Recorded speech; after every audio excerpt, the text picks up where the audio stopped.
저는 7년 동안 국경을 지켰습니다. 그런 제가 결국 그 국경을 넘었습니다. 아이러니하죠? 그 모든 것은 이렇게 시작되었습니다. 제 이름은 김철수라고 하겠습니다. 저는 함경북도 온성군에서 태어나고 자랐습니다. 온성은 두만강 바로 옆에 있는 작은 마을인데요. 강 건너로 중국 땅이 손에 잡힐 듯 보이는 곳입니다. 어릴 적 아버지를 일찍 여의고 어머니와 남동생 셋이서 살았습니다. 우리 어머니는 동네 협동농장에서 일하셨고 저는 21살에 군대에 입대했습니다.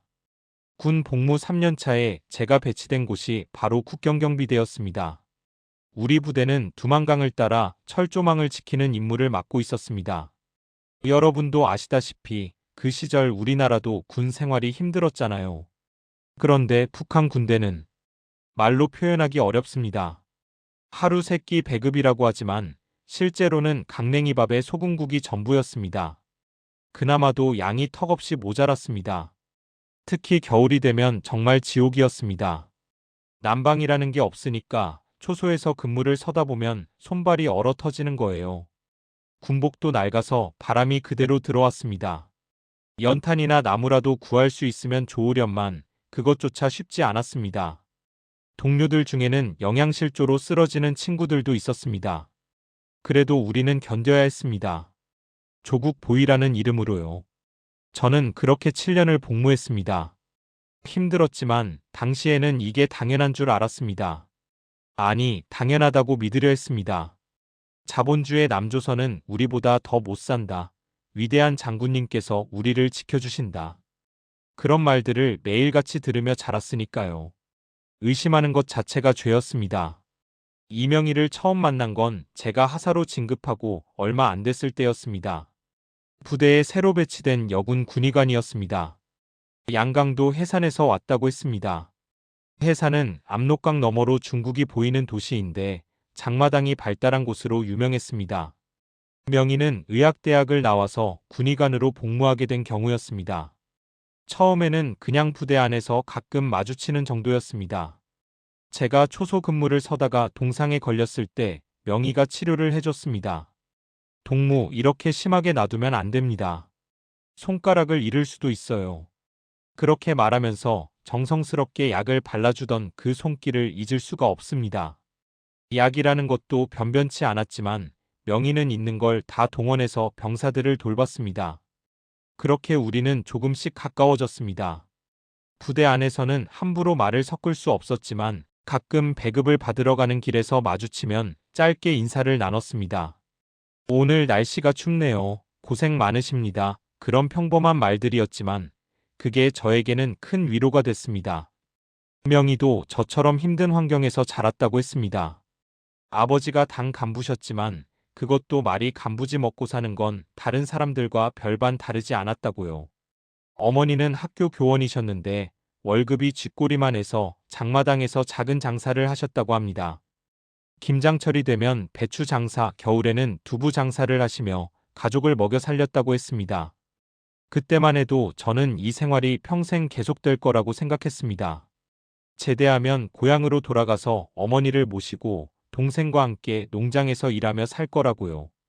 명희와의 만남도 그저 군 생활 중 잠깐 스쳐가는 인연이라고 생각했습니다. 하지만 운명은 제 생각과는 전혀 다른 방향으로 흘러가고 있었습니다. 그때는 몰랐습니다. 제 눈앞에서 벌어질 일들이 제 인생을 완전히 바꿔놓을 거라는 것을요. 제가 처음으로 방아쇠를 당기지 못한 날, 제 인생이 완전히 바뀌었습니다. 제 인생을 바꾼 그날은 2015년 11월 어느 추운 밤이었습니다. 저는 새벽 2시부터 6시까지 국경 초소 근무를 서고 있었습니다. 그날따라 유난히 추웠습니다. 영하 20도는 좋게 넘었을 겁니다. 두만강은 꽁꽁 얼어붙어 있었고 강 건너 중국 마을의 불빛만이 어둠 속에서 반짝이고 있었습니다. 새벽 4시쯤 됐을 때였습니다. 철조망 쪽에서 뭔가 움직이는 소리가 들렸습니다. 저는 즉시 총을 겨누고 경계 태세에 들어갔습니다. 국경경비대 군인의 첫 번째 임무는 월경자 저지입니다. 그것도 사살 명령이 내려져 있었습니다. 손전등을 비추자 한 사람이 철조망을 넘으려고 하는 게 보였습니다. 서라. 움직이면 쏜다. 제가 소리쳤습니다. 그 사람은 멈추지 않았습니다. 필사적으로 철조망을 넘으려고 발버둥 쳤습니다. 저는 경고 사격을 했습니다. 그래도 멈추지 않았습니다. 규정상 저는 쏴야 했습니다. 손가락에 힘이 들어갔습니다. 그 순간 달빛에 그 사람의 모습이 선명하게 보였습니다. 여자였습니다. 그것도 등에 무언가를 업고 있었습니다. 아기였습니다. 방아쇠를 당기려던 제 손이 떨렸습니다. 그 여자는 제게 애원하듯 바라봤습니다. 입을 움직이는 게 보였습니다. 소리는 들리지 않았지만 입모양으로 알 수 있었습니다. 제발, 아이만은. 저는 총을 내렸습니다. 그리고 고개를 돌렸습니다. 못 본 척했습니다. 여자는 그 틈에 철조망을 넘어 강 위로 달려갔습니다. 얼어붙은 강을 건너 중국 쪽으로 사라졌습니다. 그날 아침 교대 시간에 저는 보고를 하지 않았습니다. 아무 일도 없었다고 했습니다. 하지만 제 마음속에는 큰 파문이 일었습니다. 그날 밤 제가 본 것은 단순한 월경자가 아니었습니다. 그건 죽지 않기 위해 아이를 살리기 위해 목숨을 걸고 강을 건너는 어머니였습니다. 우리가 지키는 게 대체 뭔가? 그날 이후로 제 머릿속에서 이 질문이 떠나지 않았습니다. 우리는 적으로부터 조국을 지킨다고 배웠습니다. 하지만 우리가 총을 겨누는 건 적군이 아니라 굶주린 주민들이었습니다. 여자들이었고 아이들이었고 노인들이었습니다. 그 무렵 명의도 비슷한 경험을 했다고 나중에 제게 말했습니다. 의무실에 20살밖에 안 된 어린 병사가 실려왔는데 영양실조가 너무 심해서 손을 쓸 수가 없었다고 합니다.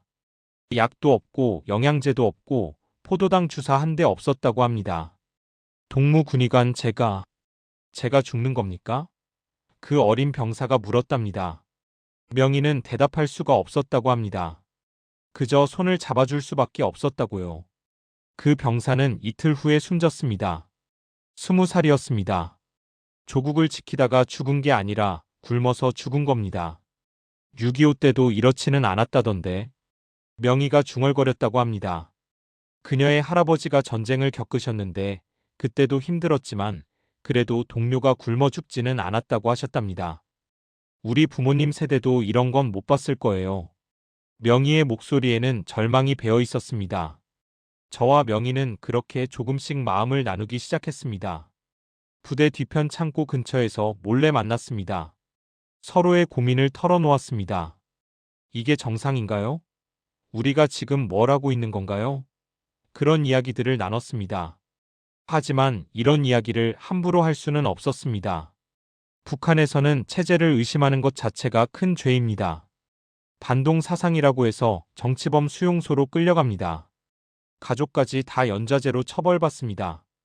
그래서 우리는 속삭이듯 조심스럽게 이야기를 나눴습니다. 그때만 해도 우리는 몰랐습니다. 이 작은 의문들이, 이 조심스러운 대화들이 우리를 완전히 다른 길로 이끌게 될 거라는 것을요. 우리는 단지 혼란스러웠을 뿐입니다. 배운 것과 본 것이 너무 달랐으니까요. 그리고 그 혼란은 곧 더 큰 위기로 다가오고 있었습니다. 어머니가 쓰러지신 날부터 저는 알았습니다. 더 이상 이곳에 있으면 모두 죽는다는 것을요. 상황은 점점 더 악화되어 갔습니다. 2016년 봄 고향에서 급한 전갈이 왔습니다. 어머니가 쓰러지셨다는 소식이었습니다. 동생이 보낸 편지에는 이렇게 적혀 있었습니다. 형님, 어머니가 며칠째 아무것도 드시지 못하고 계십니다. 배급도 끊긴 지 오래고 장마당에서 구할 것도 없습니다. 약 한 알 구하기도 하늘의 별 따기입니다. 형님이라도 뭐 좀 보내주실 수 있습니까? 군인인 제가 무엇을 보내드릴 수 있겠습니까? 저 자신도 제대로 먹지 못하고 있는 형편인데요. 군대 월급이라는 게 한 달에 북한 돈으로 1,000원도 안 됐습니다. 그걸로 장마당에서 쌀 1kg도 살 수 없었습니다. 저는 명희에게 이 이야기를 했습니다. 명희는 자기가 모아둔 돈을 꺼내주었습니다. 이거라도 보내세요. 제가 부모님께 받은 돈인데 어머님께 드리세요. 손에 쥐어진 돈을 보며 저는 눈물이 났습니다. 자기 형편도 어려운데 이렇게 도와주다니요. 하지만 그 돈을 보내기도 전에 더 큰 문제가 생겼습니다. 우리의 관계가 상부에 보고된 것입니다. 부대 안에서 남녀 군인이 사적으로 만나는 것은 엄격히 금지되어 있었습니다. 저는 정치지도원한테 불려갔습니다. 김철수 동무 여군 군의관과 자주 만난다는 제보가 들어왔소. 이게 사실이요? 정치지도원의 눈빛은 차가웠습니다. 저는 부인했습니다. 아닙니다. 제가 동상 치료를 받으러 의무실에 간 것뿐입니다. 하지만 그는 믿지 않는 눈치였습니다. 동무 조심하시오. 군유를 어기면 어떻게 되는지 알 것 아니오. 명의도 신문을 받았습니다. 그리고 더 큰 압박이 들어왔습니다. 명의의 아버지가 평양에 있는 어느 고위 간부의 아들과 명의를 결혼시키려 한다는 소식이었습니다. 당 간부인 아버지로서는 딸을 더 높은 곳으로 보내고 싶었던 것입니다. 철수 동무, 저 어떻게 해야 해요? 명의가 울먹이며 물었습니다. 저는 대답할 수가 없었습니다. 제가 뭐라고 당 간부의 딸에게 손을 내밀 수 있겠습니까? 저는 그저 국경을 지키는 평범한 하사일 뿐이었습니다. 그 무렵 부대 안 상황도 더욱 악화되었습니다.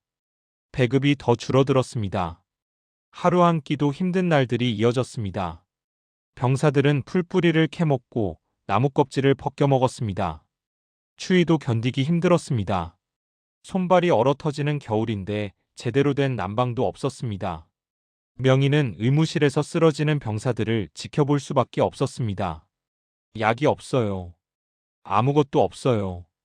그냥 죽어가는 걸 보고만 있어야 해요. 명의는 점점 야위어 갔습니다. 마음의 병이 몸의 병보다 더 깊었습니다. 어느 날 명의가 제게 말했습니다. 철수 동무, 저희 이웃 아주머니가 계셨는데요. 참 착한 분이셨어요. 그분이 장마당에서 중국 쌀을 몰래 팔다가 잡혔어요. 그냥 가족을 먹여 살리려고 한 것뿐인데. 명의의 목소리가 떨렸습니다. 그분 공개 처형당했어요. 10살짜리 딸아이가 보는 앞에서요. 저는 할 말을 잃었습니다. 그래도 이웃들이 몰래 도와주곤 했다는 얘기도 들었습니다. 서로 쌀 한 줌, 김치 한 조각씩 나눠 먹으며 버텼다고요. 하지만 그것도 한계가 있었습니다. 모두가 굶주리고 있었으니까요. 이대로는 살 수 없습니다. 어느 날 밤 저는 명희에게 이렇게 말했습니다. 우리 어머니도 동생도 우리 자신도 이대로 있다가는 다 죽을 것 같습니다. 명희도 고개를 끄덕였습니다. 저도 그렇게 생각해요. 하지만 우리는 아직 구체적인 계획을 세우지 못했습니다. 무섭고 두렵고 불안했습니다. 탈북이라는 것은 죽음을 각오해야 하는 일이었으니까요. 잡히면 정치범 수용 소행이고 가족들까지 모두 연좌제로 끌려갑니다. 국경을 넘다가 총에 맞아 죽을 수도 있었습니다. 그런데 운명은 우리에게 더 이상 망설일 시간을 주지 않았습니다. 곧 우리에게 더 이상 선택의 여지가 없는 상황이 벌어진 것이었습니다. 그리고 그 상황은 우리가 생각했던 것보다 훨씬 더 빨리, 훨씬 더 극적인 방식으로 다가왔습니다. 아기가 생겼어요. 그 한마디가 우리의 운명을 완전히 바꿔놓았습니다. 2017년 가을, 제 인생을 완전히 바꾼 소식을 들었습니다. 명희가 임신을 했다는 것이었습니다. 우리는 서로 사랑하는 사이였지만 결혼은 할 수 없는 상황이었습니다. 군대에서는 결혼이 허가제였고 명희의 아버지는 이미 다른 남자와의 결혼을 추진하고 있었습니다. 우리의 관계도 의심받고 있는 상황이었고요. 철수 동무, 저 아기가 생겼어요. 명희가 떨리는 목소리로 말했습니다. 그 순간 제 머릿속이 하얘졌습니다. 기쁘기도 했지만 동시에 엄청난 두려움이 밀려왔습니다. 이 아이를 이 땅에서 낳을 수는 없어요. 명희의 눈에서 눈물이 흘러내렸습니다. 저도 명희의 말에 동의했습니다. 우리 아이가 이곳에서 태어난다면 우리가 겪었던 고통을 똑같이 겪게 될 것이었습니다. 굶주림, 추위, 감시, 억압, 그 모든 것을요. 자식들만이라도 살려야 합니다. 저는 결심했습니다. 그날 밤부터 우리는 탈북 계획을 세우기 시작했습니다. 저는 7년 동안 국경을 지켰기 때문에 국경 지역의 지리를 손바닥 보듯 알고 있었습니다. 어느 구역에 초소가 있고 순찰대가 몇 시에 지나가고 철조망의 어느 부분이 약한지 모두 알고 있었습니다. 명희는 의학 지식이 있었습니다. 탈북 과정에서 아이를 지키려면 어떻게 해야 하는지, 응급 상황에는 어떻게 대처해야 하는지 알고 있었습니다. 우리는 서로의 지식을 합쳤습니다. 가장 큰 문제는 돈이었습니다. 중국으로 넘어가도 브로커를 만나려면 돈이 필요했습니다. 한국까지 가려면 더 많은 돈이 필요했습니다. 저는 부대 안에서 할 수 있는 모든 일을 했습니다. 담배를 구해서 팔기도 하고 배급받은 것을 아껴서 장마당에 내다 팔기도 했습니다. 명의도 의무실에서 나오는 약품 중 일부를 몰래 빼돌렸습니다. 죄책감이 들었지만 살기 위해서는 어쩔 수 없었습니다. 부모님께 차마 말씀드릴 수 없었습니다. 명의가 울먹였습니다. 아버지는 딸이 다른 남자와 결혼하기를 바라고 계셨고 어머니는 딸이 평안하게 살기를 원하셨으니까요. 저도 마찬가지였습니다. 어머니께 말씀드릴 수 없었습니다. 아들이 국경을 넘어 도망친다는 것을, 손자를 데리고 떠난다는 것을 어떻게 말씀드릴 수 있겠습니까? 하지만 어머니를 모시고 갈 수도 없었습니다. 연세도 많으시고 몸도 약하셨습니다. 그 험한 길을 견디실 수 없었습니다. 어느 일요일 저는 휴가를 내서 고향에 다녀왔습니다. 마지막으로 어머니를 뵙기 위해서였습니다. 어머니는 많이 야위셨지만 아들이 와서 기뻐하셨습니다. 우리 철수가 왔구나. 밥은 먹었니? 여기 강냉이밥이라도 먹어라. 저는 어머니와 함께 밥을 먹었습니다. 어머니가 지어주신 강냉이밥이었습니다. 짜고 거칠었지만 그렇게 맛있을 수가 없었습니다. 어머니, 제가 효도를 못해서 죄송합니다. 제가 말했습니다. 어머니는 제 손을 잡으셨습니다. 무슨 소리냐? 내가 군대에서 나라를 지키는 것만으로도 기특하다. 저는 더 이상 말을 잇지 못했습니다. 어머니께 거짓말을 하고 있다는 것이, 어머니를 두고 떠나야 한다는 것이 너무 괴로웠습니다. 집을 나서기 전에 저는 아버지 산소에 들렀습니다. 묘 앞에 무릎을 꿇고 절을 올렸습니다. 아버지, 제가 어머니를 모시지 못하고 갑니다. 용서해 주십시오. 명희도 마지막으로 고향 해산에 다녀왔습니다. 부모님 댁에 들러서 식사를 함께 했고 어린 시절 뛰놀던 압록 강변을 걸었다고 합니다. 마지막으로 고향 땅을 눈에 담아두고 싶었어요. 명희가 말했습니다. 우리는 2018년 2월 말로 날짜를 잡았습니다. 제가 야간 초소 근무를 서는 날이었습니다. 교대 시간이 새벽 2시였는데 그 시각이 가장 경비가 허술했습니다. 다음 근무자가 오기 전 10분에서 15분 정도의 공백이 생기는 시간이었습니다. 죽을 각오로 갑시다. 제가 명희의 손을 잡았습니다. 네, 우리 아이를 위해서라도 반드시 성공해야 해요. 명희가 대답했습니다. 뱃속에 있는 아이는 이제 3달째였습니다. 아직 배가 많이 불러오지는 않았지만 시간이 갈수록 여행은 힘들어질 것이었습니다. 우리는 마지막 준비를 했습니다. 최소한의 짐만 챙겼습니다. 돈, 약간의 옷, 그리고 중국에서 연락할 수 있는 브로커의 전화번호를 적은 쪽지. 그것이 전부였습니다. 드디어 그날이 다가왔습니다. 2018년 2월 27일 밤. 우리 인생에서 가장 긴 밤이 시작되려 하고 있었습니다. 제가 7년 동안 지킨 철조망을 그날 밤 제 손으로 잘랐습니다. 2018년 2월 27일 그날 밤은 제 인생에서 가장 길고도 짧은 밤이었습니다. 저는 평소처럼 밤 10시에 초소 근무를 시작했습니다. 아무렇지 않은 척해야 했습니다. 동료들에게 의심받아서는 안 됐습니다. 수고하시오, 김동무. 교대하는 동료가 인사를 했습니다. 예, 수고하십시오. 저도 평소처럼 대답했습니다. 하지만 제 심장은 미친 듯이 뛰고 있었습니다. 명희는 자정쯤 의무실에서 나와서 부대 뒤편 창고 근처로 오기로 했습니다. 우리가 평소에 몰래 만나던 장소였습니다. 거기서 제 초소까지는 500m 정도 떨어져 있었습니다. 시간이 너무 느리게 갔습니다. 11시 30분 자정. 드디어 자정이 됐습니다. 저는 초소 주변을 살폈습니다. 다른 초소의 불빛들이 멀리 보였습니다. 순찰대는 1시간에 한 번씩 지나갔습니다. 마지막 순찰이 지나간 지 30분이 지났으니 아직 30분의 여유가 있었습니다.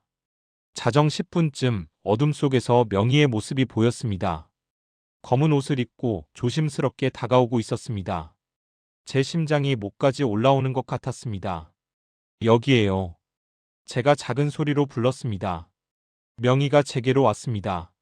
얼굴이 창백했습니다. 괜찮아요? 제가 물었습니다. 네, 어서 가요. 명희가 고개를 끄덕였습니다. 하지만 다리가 후들거리는 게 보였습니다. 임신한 몸으로 이 험한 길을 가야 한다는 것이 너무 가슴 아팠습니다. 우리는 철조망 쪽으로 조심스럽게 이동했습니다. 제가 7년 동안 지켜온 바로 그 철조망이었습니다.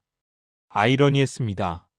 남들이 넘지 못하게 지키던 철조망을 이제 제가 넘어야 한다니요. 여기가 가장 약한 곳입니다. 제가 먼저 넘을 테니 조심해서 따라오세요. 제가 말했습니다. 저는 군용 철성 가위를 꺼냈습니다. 며칠 전에 몰래 챙겨둔 것이었습니다. 철조망 아래쪽을 조심스럽게 잘랐습니다. 철사 끊어지는 소리가 밤 공기를 갈랐습니다. 너무 큰 소리 같았습니다. 제 숨소리조차 천둥소리처럼 들렸습니다. 철조망에 구멍이 뚫렸습니다. 자, 이제 갑시다. 제가 먼저 엎드려서 기어갔습니다. 철사에 옷이 걸리고 살이 긁혔지만 아픈 것도 느껴지지 않았습니다. 명희도 뒤따라 기어왔습니다. 조심해요. 배를 다치면 안 돼요. 제가 명희의 손을 잡아당겼습니다. 우리는 철조망을 넘었습니다. 이제 두만강까지 100m 정도 남았습니다. 강은 꽁꽁 얼어 있었습니다. 하지만 2월 말이라 얼음이 녹기 시작할 시기였습니다. 위험했습니다. 얼음이 깨지면 그대로 강물에 빠져 죽을 수도 있었습니다. 하늘에 계신 부모님께 기도했습니다. 저는 마음속으로 아버지께 빌었습니다. 아버지, 저희를 지켜주십시오.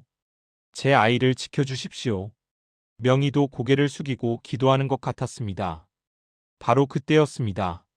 멀리서 불빛이 보였습니다. 순찰되었습니다. 예정보다 빨리 온 것입니다. 엎드려요. 제가 명희를 땅바닥에 눕혔습니다. 우리는 숨을 죽였습니다. 순찰대의 발소리가 점점 가까워졌습니다. 이쪽에 뭔가 있는 것 같은데? 한 병사의 목소리가 들렸습니다. 제 온몸이 얼어붙었습니다. 뭐가 있어? 그냥 바람 소리 아니야? 다른 병사가 대답했습니다. 아니야, 분명히 뭔가. 첫 번째 병사가 우리 쪽으로 다가왔습니다. 손전등 불빛이 우리가 있는 곳을 훑었습니다.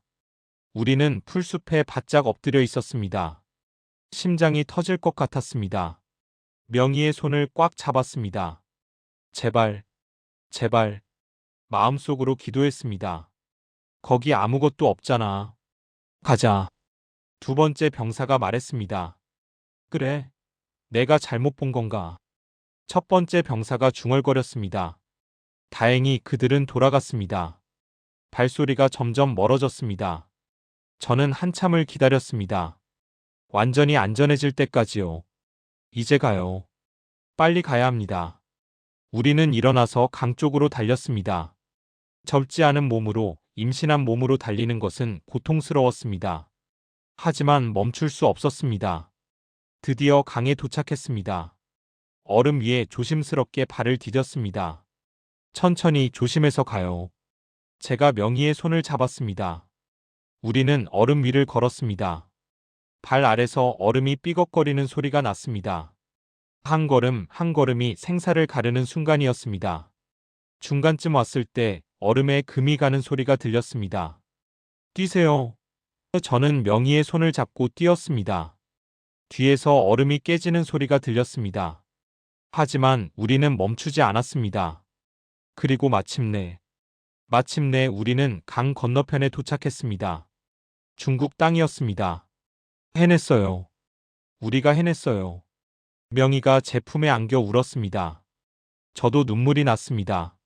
하지만 우리는 알고 있었습니다. 이건 시작일 뿐이라는 것을요. 이제부터 더 긴 여정이 시작될 것이라는 것을요. 강을 건넜지만 우리는 여전히 도망자였습니다. 자유를 얻었다고 생각했는데 중국에 도착한 지 1시간도 안 돼서 우리는 깨달았습니다. 이곳도 결코 안전하지 않다는 것을요.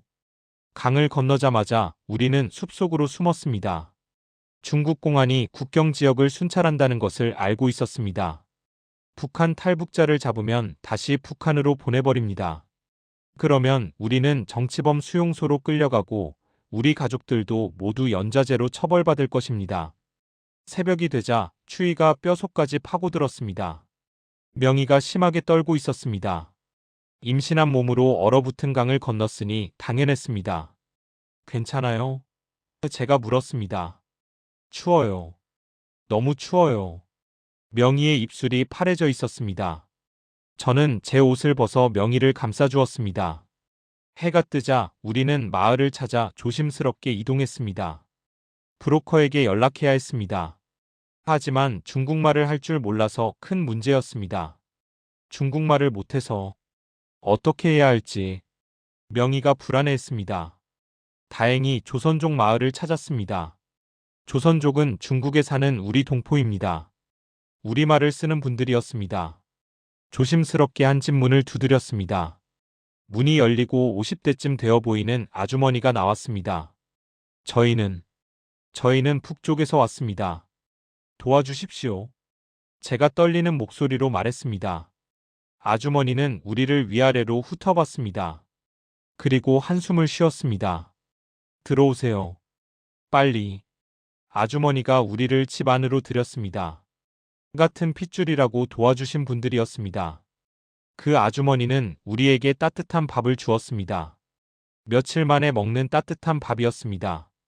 명희는 밥을 먹다가 울음을 터뜨렸습니다. 감사합니다. 정말 감사합니다. 아주머니는 우리를 교회에 연결해 주었습니다. 한국 선교사님들이 탈북자들을 돕고 있다고 했습니다. 한국 선교사님들의 은혜를 잊을 수가 없습니다. 목사님은 우리를 안전한 곳으로 옮겨주었습니다. 영길시 외곽의 작은 집이었습니다. 그곳에서 우리는 석 달 동안 숨어 지냈습니다. 밖에 나갈 수 없었습니다. 중국 공안의 단속이 심했습니다. 특히 임신한 여자 탈북자는 더 위험했습니다. 북한으로 송환되면 아이까지 위험에 처하니까요. 명희의 배는 점점 불러왔습니다. 5달째였습니다. 우리 아기가 건강할까요? 명희가 자주 물었습니다. 그럼요. 우리 아기는 강합니다. 엄마 아빠를 닮아서요. 제가 배를 쓰다듬으며 말했습니다.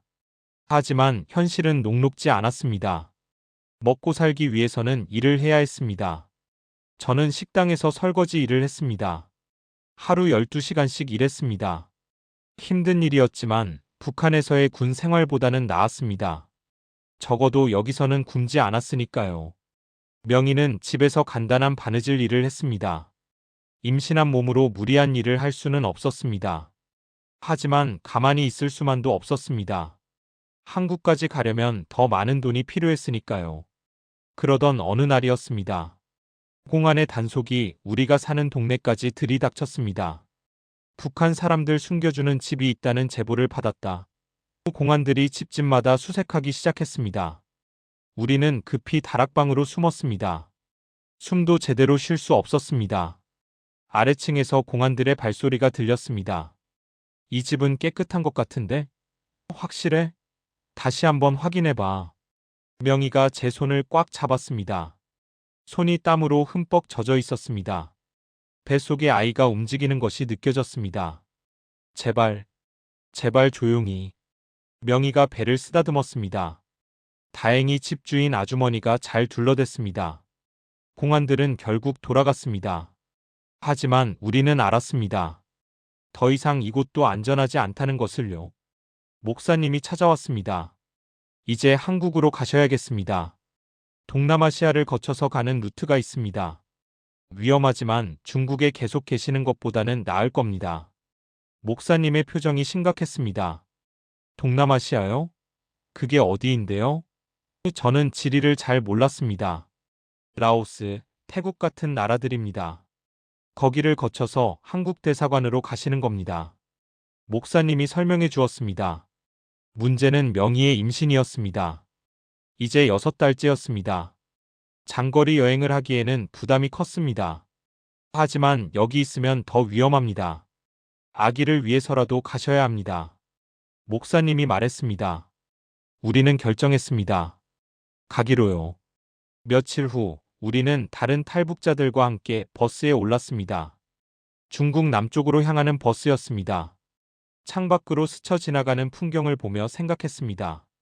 언제쯤 우리가 진짜 자유로워질 수 있을까? 그 답을 찾기 위한 여정은 아직 끝나지 않았습니다.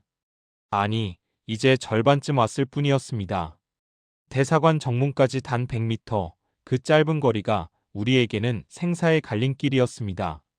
중국에서 라오스까지 가는 길은 상상했던 것보다 훨씬 험했습니다. 우리는 버스를 타고 기차를 타고 때로는 걸어서 남쪽으로 이동했습니다.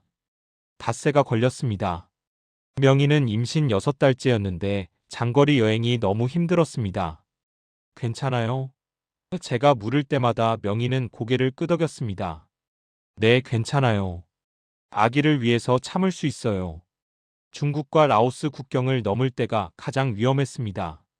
브로커가 위조 서류를 만들어줬지만 들키면 모든 게 끝이었습니다.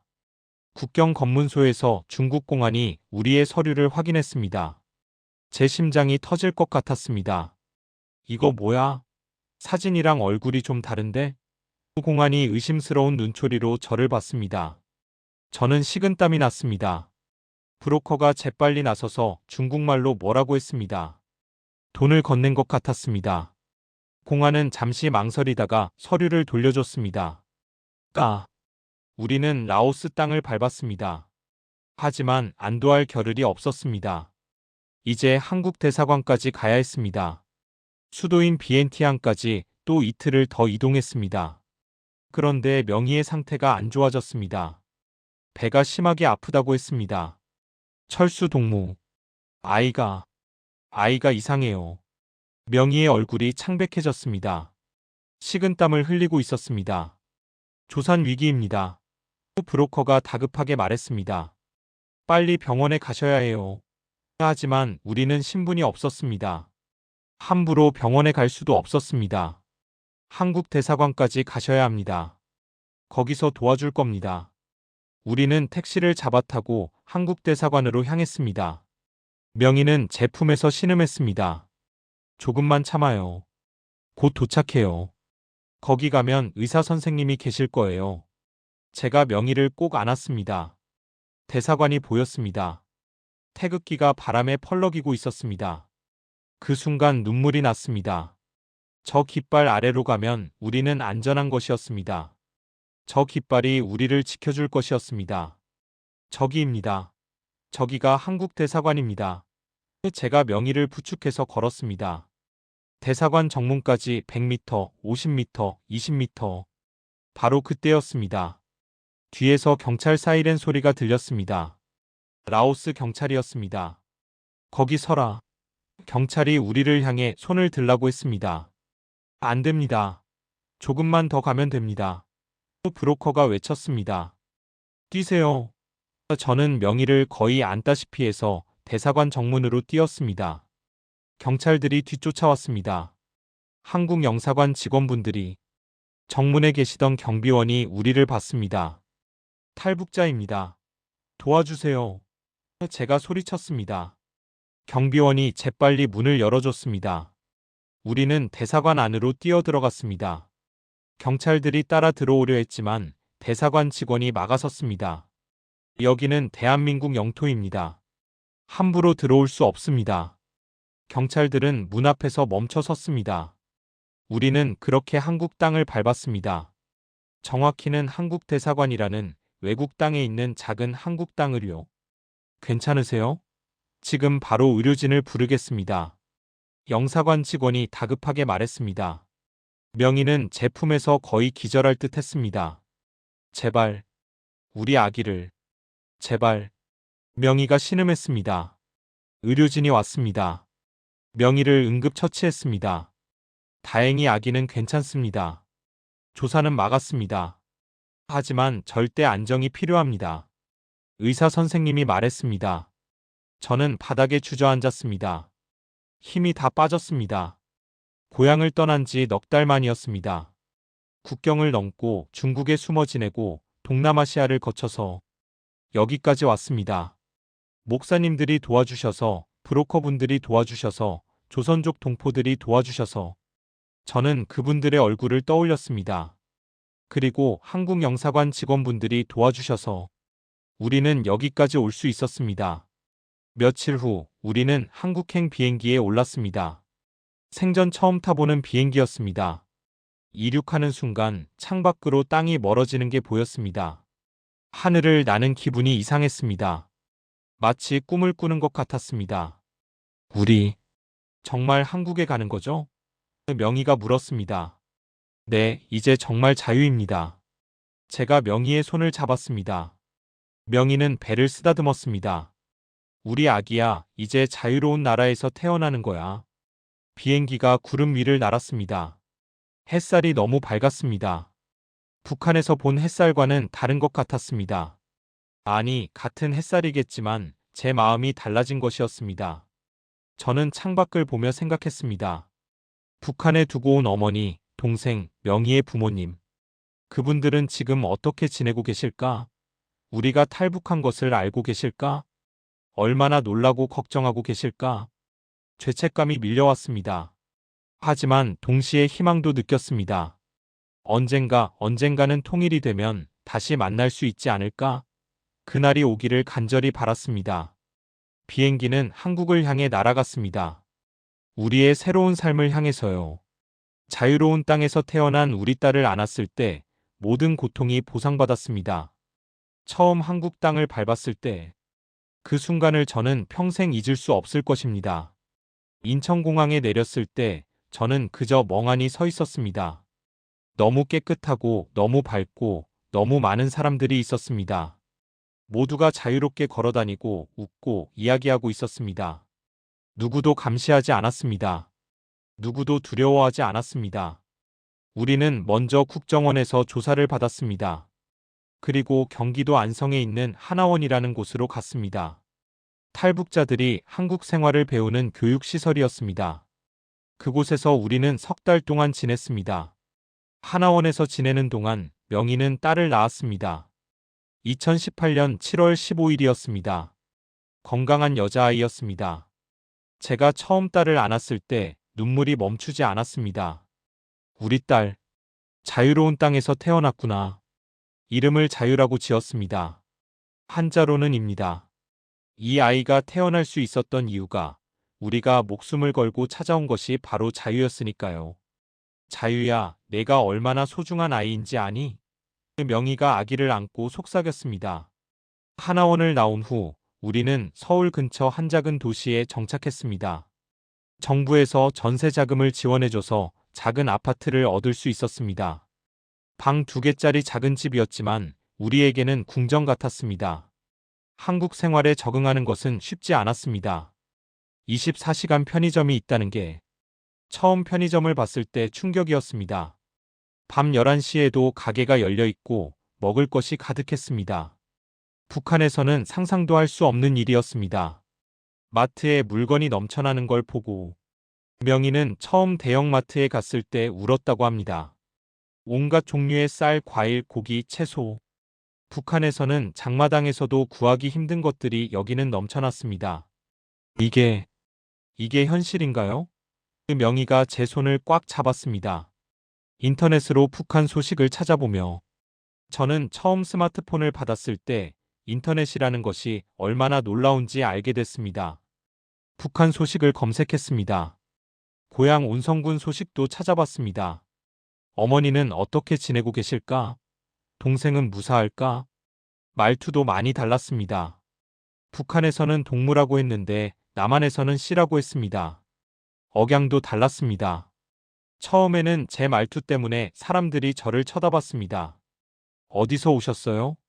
사람들이 물었습니다. 네, 북쪽에서 왔습니다. 그렇게 대답하면 사람들의 반응이 엇갈렸습니다. 어떤 사람들은 친절했습니다. 고생 많으셨겠어요. 힘내세요. 격려해주는 분들도 많았습니다. 하지만 어떤 사람들은 차갑게 대했습니다. 취업할 때도 어려움이 있었습니다. 저는 보안업체에 취직했습니다. 군대 경력이 도움이 됐습니다. 밤낮 교대 근무를 하며 열심히 일했습니다. 월급이 180만 원이었습니다. 북한에서는 평생 모아도 벌 수 없는 돈이었습니다. 명희는 간호조무사 자격증을 따기 위해 공부했습니다. 북한에서 군의관이었지만 한국에서는 그 경력을 인정받을 수 없었습니다. 처음부터 다시 시작해야 했습니다. 힘들지만 괜찮아요. 자유롭게 공부할 수 있다는 것만으로도 감사해요. 명희가 말했습니다. 음식 맛이 달라서 처음에는 적응이 안 됐습니다. 남한 음식이 북한 음식보다 단맛이 강했습니다. 김치도 달랐습니다. 하지만 점점 익숙해졌습니다. 그래도 같은 민족이니까 결국은 다 비슷한 음식이었습니다. 딸 자유는 무럭무럭 자랐습니다. 이제 돌이 지났습니다. 첫걸음말을 뗄 때 저와 명희는 손을 잡고 울었습니다. 이 아이는 굶주림을 모르고 자랄 거예요. 감시를 모르고 자랄 거예요. 자유롭게 꿈을 꿀 수 있을 거예요.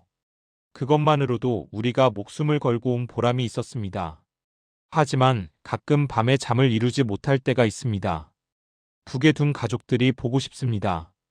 어머니 얼굴이 떠오릅니다. 동생 얼굴이 떠오릅니다. 명희의 부모님도요. 그분들은 우리가 탈북한 것 때문에 고초를 겪고 계실까요? 처벌받고 계실까요? 죄책감이 밀려옵니다. 하지만 저는 알고 있습니다. 우리의 선택이 옳았다는 것을요. 우리 딸 자유를 보면 확신합니다. 통일이 되면 고향 땅을 다시. 저는 꿈을 꿉니다.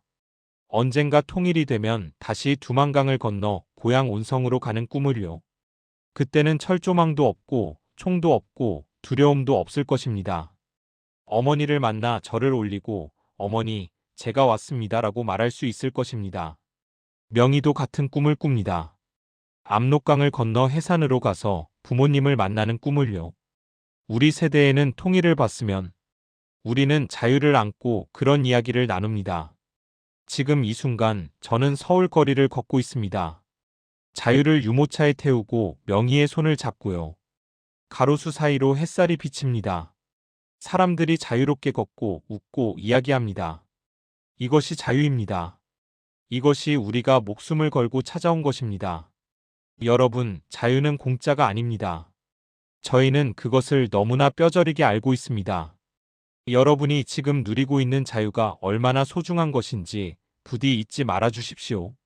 그리고 북한에 아직 남아있는 수많은 사람들을 기억해 주십시오. 그들도 우리처럼 자유를 꿈꾸고 있습니다.